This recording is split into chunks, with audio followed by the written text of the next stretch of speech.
Aynısını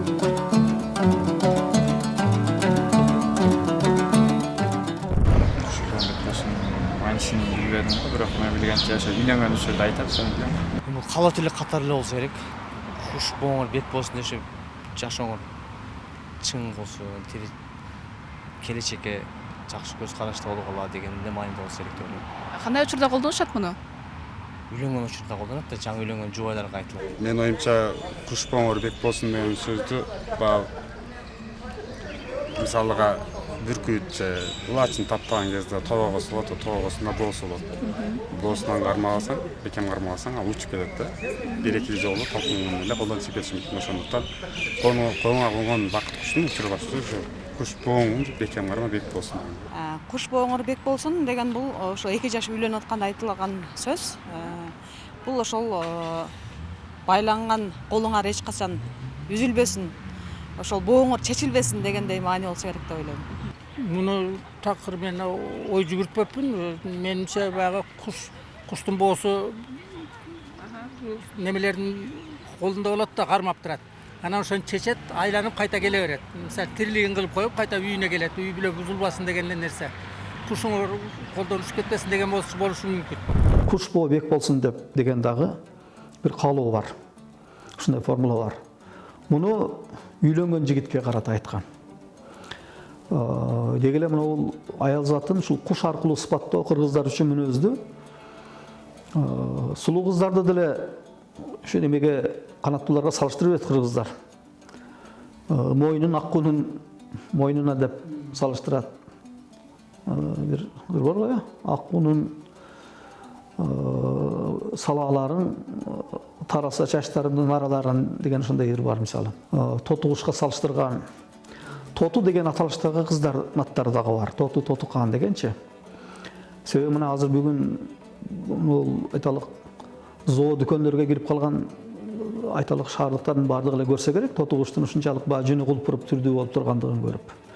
Мына ошол кыздын көзүнө кооз көрүнгөн үчүн, ошо сулуу көрүнгөндүгү үчүн анын кызына дагы ошондой ат бергендиги бекеринен эмес. Кептерге салыштырган, уларга салыштырган, мынакей ушундай сергектигин, жоош момундугун дегендейчи. Ал тургай умайне деп коебуз го. Ошол айталык төрөгөн аялдардын, бөбөктөрдүн бир колдоочу эмеси катары.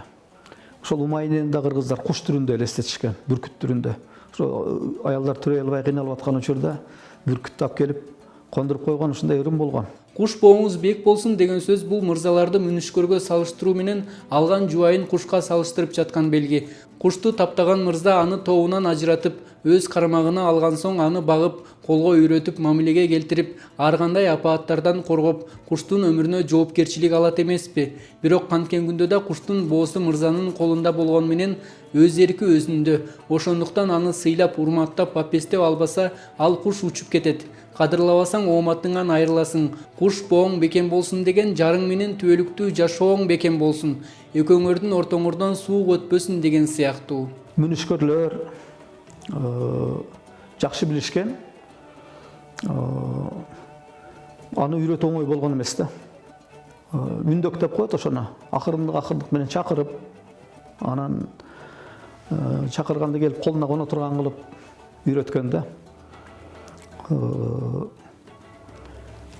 Мисалы жаңы үйрөтүп аткан мезгилде колунан чыгарса ошончо учуп кетип калбасын үчүн кайыштан боо тагып койгон.